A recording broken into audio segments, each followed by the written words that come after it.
It's like Cursed or Sky Temple, for example. The game could go 20 minutes. The game could go 8 if you play well in the attack with a boss. I'm just so sad that we're not going to see Sky Temple today. It was banned out because yesterday's final game, if you haven't watched it, ladies and gentlemen, it's definitely worth recapping on the YouTubes. I'm not even sure if it's going to be on YouTube, but definitely on Twitch here on the VODs, so you can check it out there as well.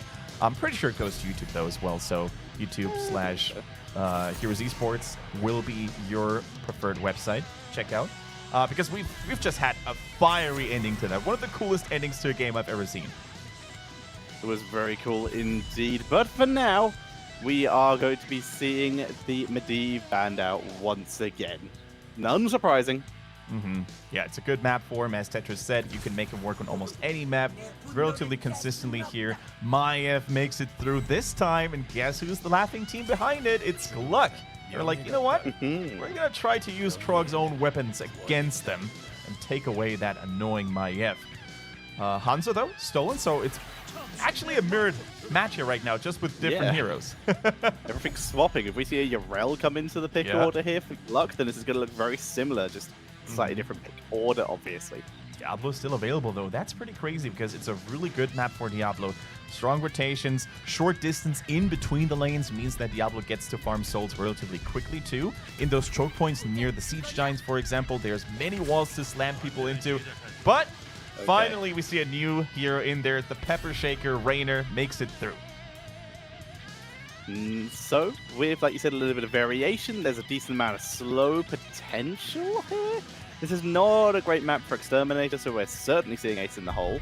I mean, you can do it if you just want to dominate bot lane, but you need a really decent hero to just lane with you to make sure you can get the Bruiser camp as well.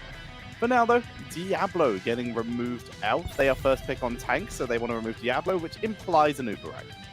It could imply Nubarak, it could imply Muradin too, so I'm really excited to see which, if GLuck is actually going to ban another main tank there as well, realizing, you know what, if you're playing this game, we can do that too, but they take away the Blaze, which is sort of a tank, but more, of course, a solo laner against that Yrel. So maybe we're going to see a Malthael now. I think that is probably the only remaining hero left that can go toe-to-toe with an Yrel.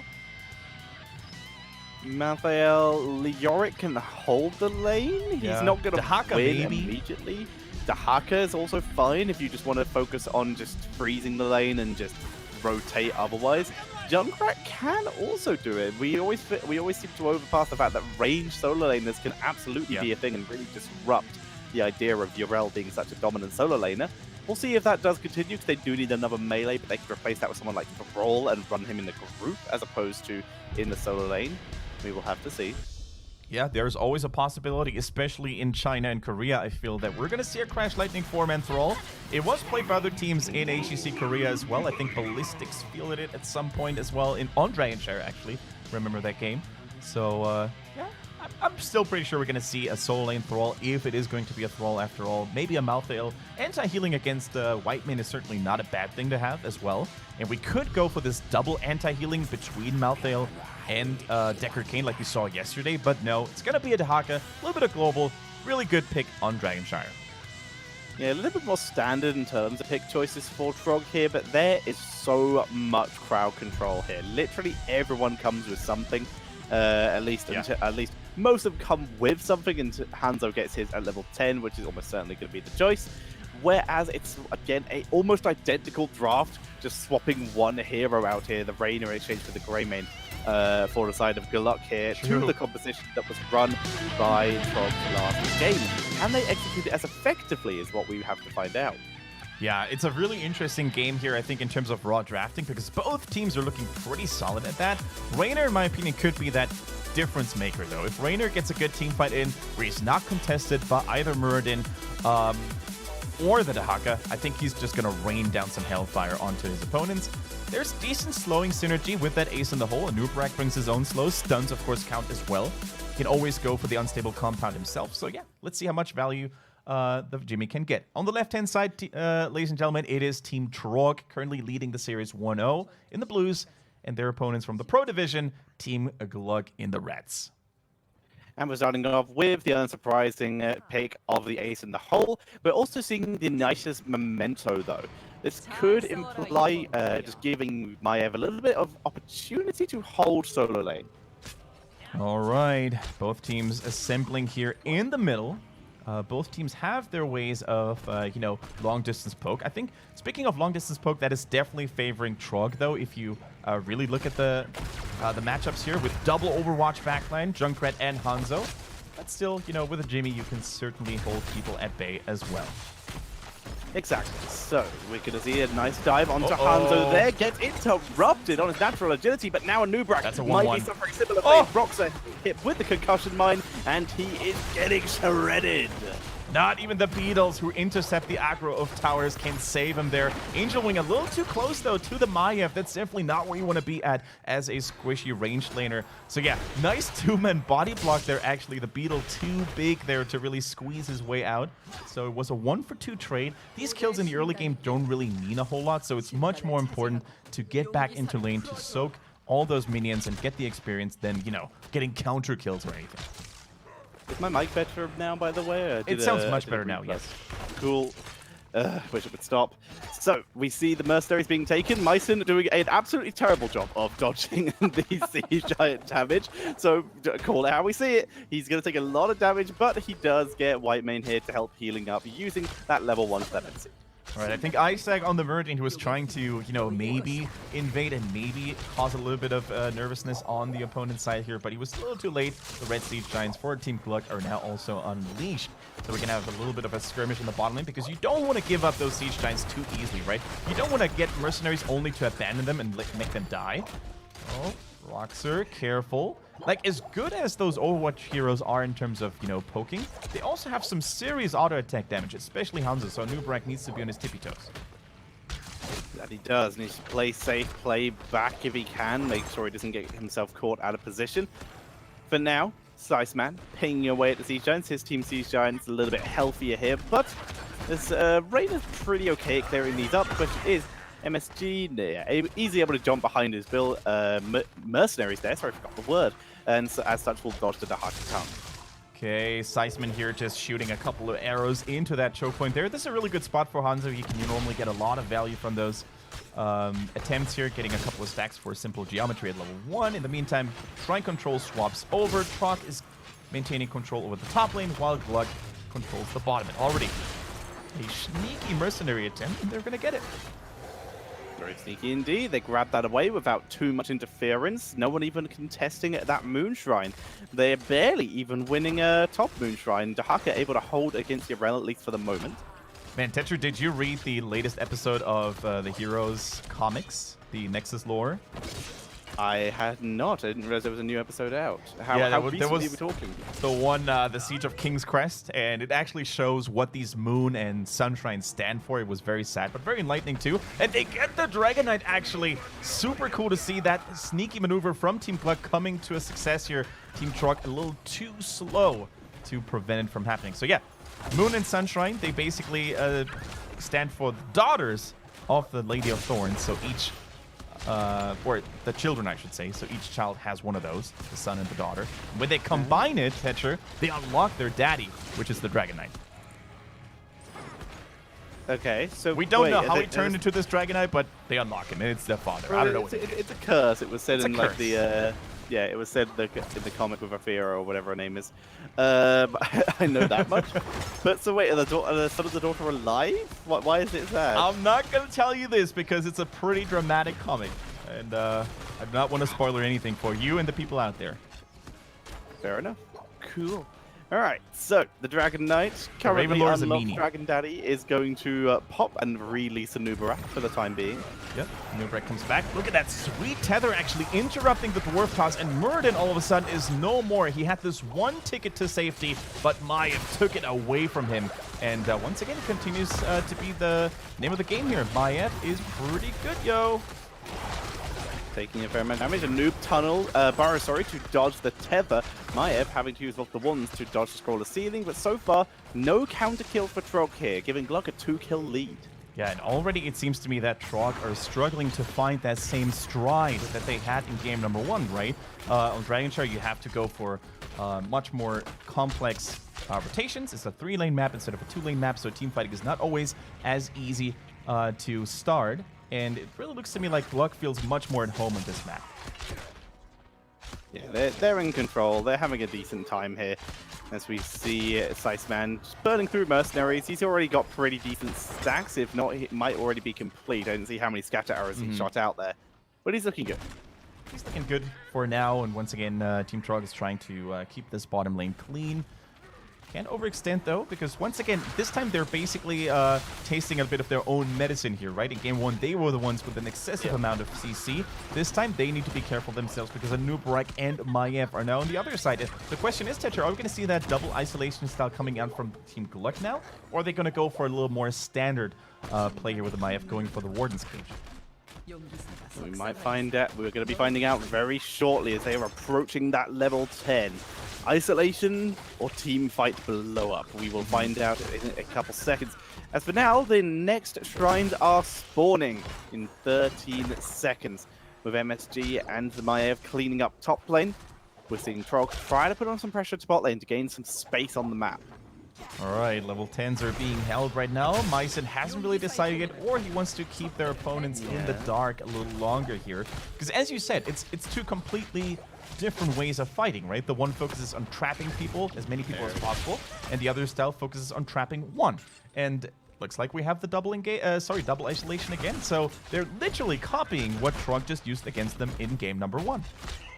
They are. We'll have to see how well it's able to work out. But for now, we see Rockstar turning around, trying to punish Angel Wing for the pressure he was put onto him. But great healing coming in here from Deckard Cain, but now Muradin, hiding in a little bit of danger. Who's going to be the person to lock him down? There's a nice tether. Avatar's already been popped there with the Riptide. Trying to turn it round, but the containment disc will allow KGB to escape. No, it won't. Great blow up coming in here from Junkrat. That was amazing. Muradin's trying to keep up to the Beetle, who was already charging behind the safety of their walls here. But that was an amazing blow up. As you said, picture-perfect accuracy coming in from Hanzo and Junkrat at the same time, blowing Whitemane to pieces. Whitemane, by the way, on the other hand, also used a really good Scarlet Aegis against that Riptide, and that is really the kind of anti-interaction that we want to see here, right? One team goes for the burst damage, and the other team tries to protect themselves with armor. Here comes the isolation. Hanzo missing the Scatter Shot, missing the Stormbow as well. Can they even take down Irel now with all those tools missing? Shots coming in quick. Mount up Divide Steed. See you later. And they are able to back up nice and easy. No pressure at all. It was a little bit of a tricky angle for Cyber Sportsman to really land that, scatter shot in the first place, but the Stormbow also missing was a little bit too much there. Taka coming in from behind. They're trying to go after Jamie. He's in trouble, isolated, too far away from Whitemane. He started stepping beautifully, getting some great dodges. Jackpot unable to land the tongue, instead just turns around and drops onto Whitemane. They wrap around and Siceman picks up the kill. Point blank Dragon Arrow, and KGB gets wrecked. A new follows suit, and that containment disc does nothing except allowing Mycen to escape. It is a triple kill though, Thatcher, and that is giving them so much momentum right now. They don't have control over the top temple, but they're trying to get the best of the situation by taking the bottom bruises. Hanzo, of course, is so good exactly in those situations here. Strong PvE damage, and they're not done with those bruises just yet. They're trying to steal away the Siege Giants as well. So heavy pressure now going to happen in the bot lane against Team GLuck. And that's bad news. However, they're looking for an attempt to turn around. This is risky by Mycen here. I don't think he realizes how many members of Trog are coming in here, but they still are able to pick up the kill on Junkrat and take the Merc, so it very much works out in their favor. Oh, can they get the Dragon Knight? Anubarak is burrow charging in like a mad beetle. He wants to prevent this by any means necessary. It's like Team Trog is not even necessarily trying to get it in the first place. They realize, you know what, they're one man down. They did take a little bit of damage in the past there as well, so they're trying to stall things out here. But yeah, crucial mistake in my opinion, Tetcher. Team Trog, they made the mistake that no team should make against Maiev. Clump up, just separate, spread out, and don't give her the resets. Yeah, the mistake was made, and as such, bad news here. We're going to see a double channel coming in from GLuck. Junkrat is back, though, with this mercenary cap being stolen away, and Dahaka controlling, trying to fight Yarel up top lane. Can they delay this long enough, and can anyone help Dahaka? Massive mercenary power play now in the bottom lane. Look at this. 4 Siege Giants actually marching towards that bottom port. So the longer this fight goes, the more structural damage Team Trog is going to take here. Now they can retreat because one altar fell back into the hands of Team Trog. They even get the kill on Irel. Didn't see it on camera, but a double gank here coming basically through. Now Isaac isolated. Cocoon on Deckard Cain. Lots of damage being dropped onto Isaac, but he's able to tank through well enough. Angel Wing rotates down from the top, and with Yrel dead, Dahaka able to control top. He does not have Brush Dogger. He used it to enter this area to begin with, so right now he's just hovering around getting XP. Oh, the bottom forward already dead. And Tetra, look at those Siege Giants. They're completely unharmed, and they're marching now towards the secondary defense line. Junkrat, maybe a concussion mine so that he can blow them into the tower's range. Now he's doing it. There we go. Nicely done. One of them even makes it into the hedge base. Not seen that before. It goes down quite quickly. Now we see Overlord recontrolling bot lane. Trog not wanting to get themselves caught out of position, but it's giving time for Myson to do a bruiser camp. Hanzo can do the same, though, with the help of Deckard Cain. It's a very close game right now, Tetra, right? Experience-wise, they're almost dead even. We see both teams struggling very hard over Shrine Control, so they don't give up the Dragon Knife. All comes down to who finds an opening in the enemy team's defenses first. Both teams even mirroring the mercenary capture at the exact identical time. This couldn't be any more interesting to follow right now. And we see it. Good amount of damage onto a noob. He's able to burrow charge out. Jackpot also burrows out. Good Dragon Arrow and the Reptile for good measure. Myson might also be in trouble if he's not careful here. He's already used the Vault of the Wardens with the anti-heal from the Emerald being dropped. They focus down onto anyone they can get. Roxa, burrow charge out again, though, stays alive. Sizeman playing so aggressively on that Hanzo. He had his natural agility ready all the time, so he probably could have escaped in the case of an emergency, but still, these cocky moves, I want to call it cocky actually, can sometimes cost you your own life. But now, without Jimmy, without their main source of range damage, what can GLuck really do here? Shrine Control in the bottom, thanks to the global of Dahaka already in control for Team Trog. They're fighting bitterly till the end here to get that top under their control back. They lose Maiev. Bad news. Myson really struggling in terms of his positioning in this game. He's getting sniped a whole lot more than what we saw from the Siceman last game. And with that, we are going to see Trog getting the double channel. Now, can they grab that Dragon Knight? Easily. I think that is no contestant. Yeah, they can't contest anymore. First, Jamie fell. That is a pretty hefty lack of damage. Now Maiev is dead. That means they can't really have any hard engage follow-up after a noob rack anymore. They don't have a global, which is always the beautiful thing to have on Dragonshire. You can go for those sneaky shrine grabs here with that Dahaka. So yeah, I think Trog, they have found their stride, they have found their rhythm, and they're using it. With that, root onto Isaac, Dwarf Toss away, and you have to use the Lornado as well. They're getting hit by a lot of stuff just in general here. Yeah, Isaac maintains his composure though. He's not panicking, didn't use the Avatar, although he had it ready. He noticed, or he realized that Deckard Cain was close and he could push a noob rank back. So great tank play, really. Knowing your own limits, knowing how much damage you can take before using your Avatar. Push forward, knock back onto Reyna, but no one in position to follow up, so it just could be this fort going down at this stage. Isaac, again, rooted and tethered. He's eating a lot of focus targeting here. His team are here to try and help him. He drops Avatar, but his Dwarf Toss interrupted their second time. They're turning onto Roxa instead, though. Wow. Stun is dropped, but they are too busy retreating.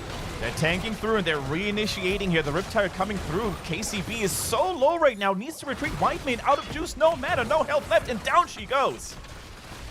Down she goes, and they're trying to turn it around onto Roxa as well, but finally Junkrat has fallen. Overlord is trying to pop off and turn it around, but with Roxa turning around, he snipes Hanzo, but he abandons Reyna, losing his teammate here, and a nice drag from Jackpot, going to guarantee that kill onto Roxa. Maybe not, wishing not going in that direction. Dwarf Toss, Burrow Charge with the Subterranean Shield, and Roxa still on the run. Jackpot with the speed boost, Isolation just out of range, and MSG with the save. Just a little bit short there, the range on the Isolation. That was a little bit of a waste there. It's not the longest of cooldowns, but a cooldown nonetheless. So they didn't need to get that kill on a noob rank necessarily, because damage had already been dealt. It always was a triple kill for Trogs, but it would have been nice to get it, you know, to stagger up the deaths a little bit more. It would indeed, but in this case, not working out, getting shut down. And they're putting themselves in a pretty decent position here, our Trog. Even with those couple kills against them, they're still approaching level 20 much, much quicker before the next objective online. This could be a disaster, though. Jackpot getting rooted. He's tanking through it for the moment, though. Lornado trying to separate out the team beautifully. But Maiev teleporting forward. Jackpot might have to use his burrow if he hasn't already popped the Essence. No, Dragon Arrow buys him time, and that gives him so much time for his Essence healing. But Overlord, a beautiful wraparound, will kill off Jackpot eventually. Yeah, Jackpot right now, he knew he was going to go down. He just tried to buy as much time for his teammates to escape as possible. Murden, he doesn't have anything left. He used Avatar. No, he doesn't actually. He's using it right now with the Stone Skin as well, and that means they can maybe turn around. They maybe can, but they're outnumbered. They don't want to get themselves caught out. Yeah. They're going to just be calm. They're going to be patient. They are closer to level 20 than their opponents. They will back up a full level closer, in fact. So they're going to move up and just try and probably grab one of these shrines and prevent the Dragon Knight going over to their opponents. Without Dehaka, though, in the global Tetra, I don't think they can get there in time. Bottom lane is now completely zoned out by Team GLuck, and there's no one even close to the top lane. Murden can't get to the middle there in time as well. Junkrat too slow there. That is a Dragon Knight going over to Team GLuck, and that might be exactly what they need to close the gap to level 20 here. Level 20, speaking of which, be very close, dangerously close for Team Trog. They're going to be able to easily grab at least one fort here, maybe two, with Maev and Urel already starting on that top lane. The Dragon Knight could likely join them after one more Fire Breath, which will finish off this top fort, this middle fort. So it's going to be a double fort play here. Big XP boost, but level 20 has come online for the Trogs. With GLuck still leveled away, Dragon Arrow is dodged beautifully by Myton and MSG. Yeah, the double dodge. That looked fancy, didn't it? We had the Leap of Faith away from Urel and a Warden's Vault as well on Maev. So they completely shut down any value that Hanzo was hoping to get from this. So good mechanical plays coming in from GLuck. Now, how smart, how strong can they be when it comes to getting additional value on the map, right? Raynor inside the Dragon Knight realizes there's not much he can do, getting completely zoned away from Hanzo and Junkrat. So they're probably just going to soak additional minions here, which is something the Dragon Knight can actually do very safely without, really worrying about Raynor's life. So they're going to be 20 very soon, and that means AoE Unstoppable most likely on White Mane, which is going to be so huge against Dragon's Arrows, against Murden Stuns, Dehaka Tongues. So I'm really looking forward to seeing Team GLuck coming online at level 20. Move forward, Myton though unable to get to Isaac here. Dragon Knight finally pops with all tier 3s alive. This is a big deal for Trog, but like we said, it's bought time for GLuck to have level 20. Now they're able to pull back quite calmly. They can go for their own mercenary camp if they want to. They likely won't want to fight yet. They're on even talents. There's no real reason to unless they find someone out of position. Instead, it's MSG who are all trying to... Oh, Drag makes the Dragon Arrow miss, and finally Ardent Defender is able to be popped, but the anti-healing means he gets very little from it and has to rely on the Aegis. Decker Kane is still in the cocoon. They need to free him, so the healing continues there. But look at all the damage. Look at the health bars on Team GLuck. White Mane is sweating. She can't keep everybody alive. The Scarlet Aegis had to be used priorly there as well. A nice mid-air catch there onto Myton. Gets to safety, though, because his Avatar Vengeance was still active on the other side. Nice leap away, MSG dodging the scroll of sealing. It's a 1-for-1 trade, as you say, with no objectives up. It's all about mercenaries and cleaning the lanes up right now. Only mercenaries on the map are, of course, the two Bruiser camps and currently this Siege Giant camp, which GLuck will be able to take as they do have the better position. All right, it's a 1-for-1 trade here. We see the main tank down on the side of Team GLuck and Hanzo also dead right now. He does have play of the game, though. Unlike yesterday, we see a little bit of focus on the global here, and I think it's actually a smart thing to do because next to Dehaka, Hanzo can now be played like a true global as long as he doesn't miss his Dragon's Arrow on the timing that comes with it. Improved Hyperion, by the way, the Indomitable Resolve coming in for Raynor, which gives him a little bit of cooldown lowering by Hyperion, or on the Hyperion, and most importantly, Inspire grants Raynor Unstoppable, so even more cleansing now available next to the White Mane. And that's a pretty big deal, giving himself, like you said, that extra bit of avoidance of this heavy crowd control that Trog does offer. So he's going to have a lot more freedom here. With Raynor self-unstoppable, as you already mentioned. Oh, no, wait, that's the Banshee. Yeah, it's the White Mane we were talking about. As we see Angel Wing pinging in the grenades, trying to cause some mayhem. Dehaka shifting towards the top lane, wants to get control over the shrine. He can join his teammates, and there he is, Jackpot, trying to go for a flank. Isaac tanking through as best he can, keeping himself alive as best as possible with the Aegis already being dropped. The isolate, you can see the containment disc onto the Dehaka, who's able to pull back, keeping himself alive for the moment. It's eaten so much damage. MSG on defender very early on in this fight. Rocks are getting isolated here. The crowd control is good, and they knock him down and kill him off. And Seismane was playing. He was waiting with his opponents there, saying, you know what, you can focus me. You can't, because my team's got my back. I still have my natural agility. And he kills 3 people at the same time. Cyber Sportsman showing us why we labeled him as such an important ranged assassin player. Absolutely. Able to make such a great turnaround here. And with that, his team begins rotating around the map. They're looking for objectives right now. Get as much control as possible. They are moving up to the top lane. The Huck is already channeling that. They already have control of bot lane. And we see the Dragon Knight, potentially the game-ending Dragon Knight at 20 minutes coming in here. You can see Myson trying to get something. Angel with the target, but Stormbolt saves the day. But Jimmy comes in with a portion of pepper being delivered onto the Junkrat. Now, this is a mistake that was unnecessary. There was no reason for Junkrat to be that far in, and without his sieging, without his level 20 damage from the cannonballs, it's going to take significantly longer for them to apply pressure, right? Still, 3 members dead, I mean, but 47 seconds until Junkrat is back. That was a cocky play that didn't need to be. It did not at all, and as such, getting sniped away here. It is bad news bears coming in here as Trog push in, taking down the keep. The Dragon Knight, though, has already lost half health. What can they make out of this? You can see Roxer has dove so deep here, trying to make the play with Junkrat already dead. Yarel arriving as well. Raider, they easily take down Wishing. No, they don't. He is able to escape thanks to Skull the Ceiling. Roxanne continues to give chase and will likely get the kill eventually, but he's buying so much time as the Dragon Knight turns it around with the contagion from the Haka. And normally, Tetcher, the Dragon Knight is not good at team fighting, right? But if he's buying time for his teammates to get the job done, maybe they can make something work. Hanzo's inside, though. He needs to go to safety right now. Needs to get out. He's getting locked down and gets blown up. His unfortunate natural agility was not able to get in the right angle. He was not positioned well when the Dragon Knight popped. So now we saw 2 very much, I wouldn't call it beginner mistakes, but 2 unnecessary mistakes by Trog in a row. First of all, Junkrat was too far, too close to the enemy team's base. He should have just waited until the Dragon Knight was there, until his teammates were at his side.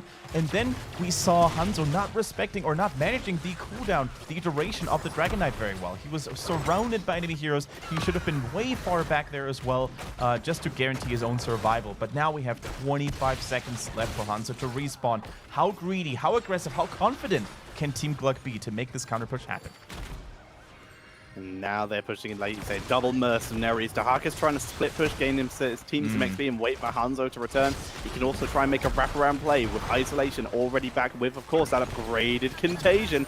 Knockbacks from Junkrat trying to find someone out of position. Dahaka's actually going to be able to get top 4 during all of this, but he really is needed back here for this defense. Now Hanzo is alive. Tetra, I think that is a dead keep here. We have 4 Siege Shines still hammering onto that, and there we go. Decker Kane in the cocoon. This is where it comes down.